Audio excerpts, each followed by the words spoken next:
Hi all, NEET expected questions for NEET 2026. இன்னைக்கு நான் 3 questions எடுத்துட்டு வந்திருக்கேன். First question, propene reacts with HBr in presence of peroxide. Major product என்ன அப்படிங்கறத கேட்டிருக்காங்க. ஃபர்ஸ்ட் நம்ம இந்த ப்ரோப்பீன் எப்படி எழுதுறது அப்படின்றத பார்ப்போம். சரிங்களா? ப்ரோப்பீன்னா 3 கார்பன் ஆட்டம்ஸ் இருக்கணும். 1, 2, 3. இல்லையா? ப்ரோப்பீன் கொடுத்துருக்காங்க, பட் பொசிஷனை வந்து அவங்க சொல்லலை. ஸோ நீங்கள் என்ன பண்ணணும்னா ப்ரோப்பீன் அப்படின்னு எடுத்துட்டா இங்கே வந்து டபுள் பாண்ட் நீங்கள் ஃபர்ஸ்ட் கார்பனுக்கு அடுத்த கார்பன், அந்த ஃபர்ஸ்ட் கார்பனில் தான் நீங்கள் டபுள் பாண்ட் போடணும் இல்லையா? ஸோ இங்கே CH2 சிங்கிள் பாண்ட் இங்கே வந்துடும், இங்கே ஒரு பாண்ட் வந்துடும், அந்த CH3. ஸோ இது ப்ரோப்பீன். இது எதோட ரியாக்ட் பண்ண போகுது அப்படின்னா ஹெச்பிஆரோட ரியாக்ட் பண்ண போகுது. HBr in presence of peroxide. So hydrogen peroxide நம்ம எடுத்துப்போம். ஸோ இந்த மாதிரி நீங்கள் எப்போல்லாம் பார்க்குறீங்க ஹெச்பிஆர் ஸ்பெஷலாக இது ஒரு கண்டிஷன், இது வந்து ஒரு exceptional case. HBr with peroxide. So இந்த ரீஏஜென்ட் வரும்போது மட்டும் ஆன்டி மார்கோனிகாஃப் ரூலை வந்து ஃபாலோ பண்ணணும்.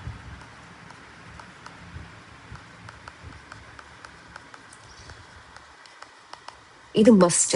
சரிங்களா? இதை ஞாபகம் வச்சுக்கிறது ரொம்ப ரொம்ப இம்பார்ட்டண்ட். ஜென்ரலாகவே நீங்கள் வந்து ஒரு HBr ஒரு HCl இல்லை HI ஆட் பண்ணீங்க அப்படின்னா வித்தவுட் பெராக்சைடு என்ன ஆகும் அப்படின்னா மார்கோனிகாஃப்ஸ் அடிஷன் தான் நடக்கும். ஸோ மார்கோனிகாஃப்ஸ் அடிஷன்னா எப்படி இந்த ஹெச் வந்து எங்கே போய் ஆட் ஆகும்னா rich get richer.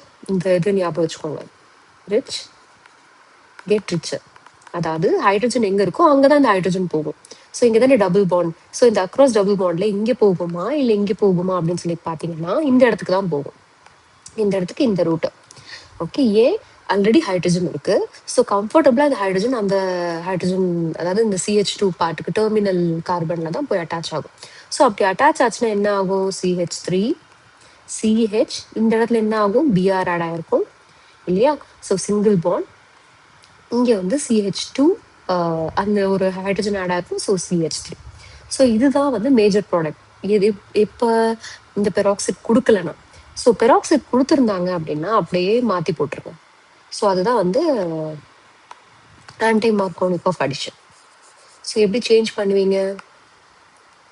CH3 CH2 CH2Br. சரிங்களா? ஸோ இதுதான் இது இந்த கொஷனுக்கான ப்ராடக்ட். ஸோ இது எங்கே இருக்குன்னு பாருங்க. இது வந்து ப்ரோப்பேன் தான். 1, 2, 3. ஏன்னா சப்ஸ்டிடியூவன்ட் ப்ரோமின் இங்கே இருக்கு இல்லையா, இந்த எண்டில் இருக்குது. ஸோ நம்ம இங்கே அங்கேருந்து நம்ம ஸ்டார்ட் பண்ணுவோம். ஸோ 1 ப்ரோமோ ப்ரோப்பேன் எங்கே இருக்குன்னு பாருங்க. ஆப்ஷன் ஏலேயே கொடுத்துருக்காங்க. ஸோ ஏ தான் கரெக்டான ஆன்சர். ஓகே, பட் நீங்கள் இந்த கொஷின் நீங்கள் அப்ரோச் பண்ணுறீங்க அப்படின்னா நீங்கள் 2 ப்ரோமோ ப்ரோப்பேன் போடுறதுக்கு நிறைய வாய்ப்பு இருக்கு. But in presence of peroxide சொல்லி கொடுத்தா நம்ம ஆன்டி மார்கோனிகாஃப் அடிஷன் தான் ஃபாலோ பண்ணணும் அப்படிங்கிறது உங்களுக்கு ஞாபகம் இருக்கணும். ஸோ ஸ்பெஷலாக எந்த கேஸில் அப்படின்னா இந்த ரீஏஜென்ட் பார்த்தீங்கனாலே கண்ணை மூடிட்டு நீங்கள் என்ன சொல்லலாம், HBr with பெராக்சைட்னாலே anti Markovnikov addition தான் நடக்கும் அப்படின்னு சொல்லிட்டு நீங்கள் ஞாபகம் வச்சுக்கணும். ஓகே, அடுத்த கொஷின் பார்க்கலாம். ஓசோனோலைசிஸ் of 2-methyl 2-butene gives.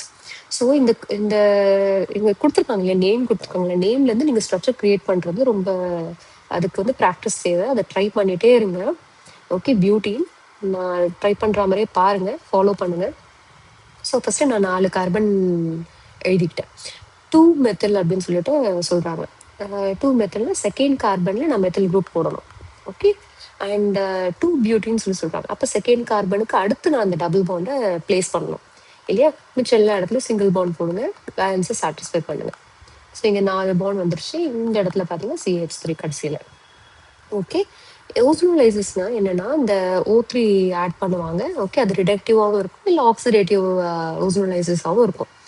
Okay, but இங்கே வந்து ஜஸ்ட் நீங்கள் இந்த ஓசோனோலைசிஸ்னா இந்த ஆக்சிஜனை ஆட் பண்ணி கிளியர் பண்ணணும், அவ்வளோதான். ஸோ இங்கே ஒரு ஆக்சிஜன், இங்கே ஒரு ஆக்சிஜன், இதுதான் ஷார்ட்கட் ட்ரிக்கு.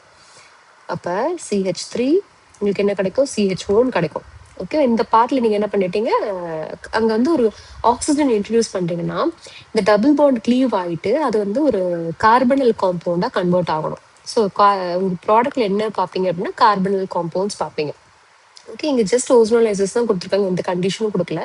ஸோ என்ன பண்ணுங்க, ஜஸ்ட் அந்த டபுள் பாண்டை பிரேக் பண்ணுங்க, ஆக்சிஜன் 2 சைட்லையுமே ஆட் பண்ணுங்க. அப்போ உங்களுக்கு என்ன கிடைக்கும்? இந்த இடத்துல வந்து அசிட்டால்டிஹைட் கிடைக்கும். இந்த இடத்துல பாருங்க CH3 CH3 இல்லையா? ஸோ இங்கே பார்த்தீங்க அப்படின்னா வந்து அசிட்டோன் கிடைக்கும். ஸோ அசிட்டோன், இது வந்து அசிட்டால்டிஹைட்.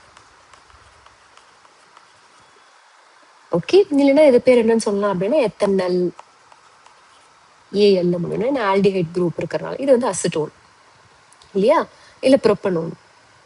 எங்க இருக்குன்னு பாருங்க, இந்த நேம் எங்க இருக்குன்னு பாருங்க. அசிட்டால்டிஹைட் அண்ட் அசிட்டோன் எங்க இருக்கு, ஆப்ஷன் ஏல இருக்கு.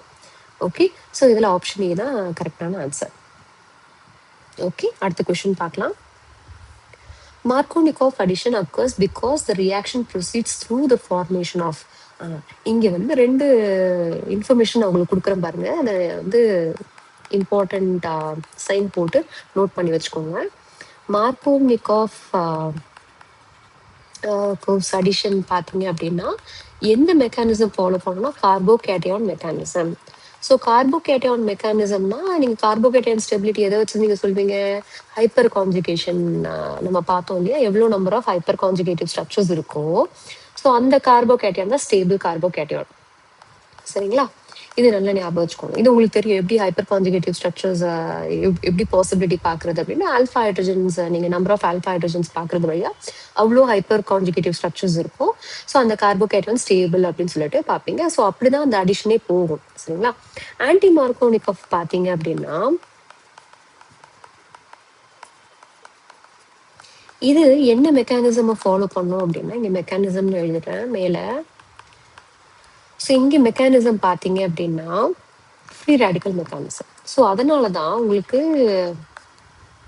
லெஸ் ஸ்டேபிள் அதாவது லெஸ் ஸ்டேபிளா இருக்க அந்த பொசிஷன்ல கூட வந்து ரிவர்ஸ், அதாவது மார்கோனிகாஃப் அடிஷன்னா எங்க ஹைட்ரஜன் அதிகமா இருக்கும் அங்க ஹைட்ரஜன் ஆட் ஆகும், அதுக்கு பக்கத்து கார்பன் அட்ஜசன்ட் கார்பன்ல ஹாலஜன் ஆட் ஆகும்.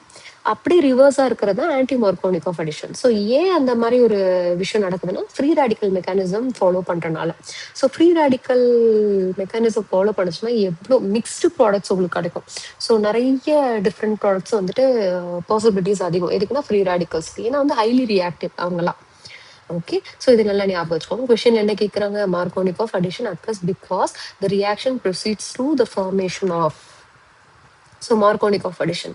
ஸோ நீங்க எந்த ஏதோ நீங்க ஃபாலோ பண்ணணும், ஃப்ரீ ரேடிக்கல் கொடுத்துருக்காங்க, கார்போகேட்டையான் கொடுத்துருக்காங்க, கார்பனியான் கொடுத்துருக்காங்க, பெராக்சைட்ஸ் கொடுத்துருக்காங்க. ஸோ மார்கோனிகாஃப் அடிஷன் மெக்கானிசம் என்ன, கார்போகேட்டையான். ஸோ இதுக்கு கரெக்டான answer carbocation. So carbocation form பண்றது வழியாக தான் இந்த மார்கோனிகாஃப் அடிஷன் நடக்கும். ஓகே, இந்த 3 கொஸ்டினும் உங்களுக்கு புரிஞ்சிருக்கும்னு நினைக்கிறேன். ஸோ பிடிச்சிருந்ததுன்னா சேனலை சப்ஸ்கிரைப் பண்ணாமல் பார்க்குறவங்க சேனலை சப்ஸ்கிரைப் பண்ணுங்கள் அண்ட் லைக் பண்ணுங்கள், உங்கள் ஃப்ரெண்ட்ஸுக்கு ஷேர் பண்ணுங்கள். தேங்க்யூ.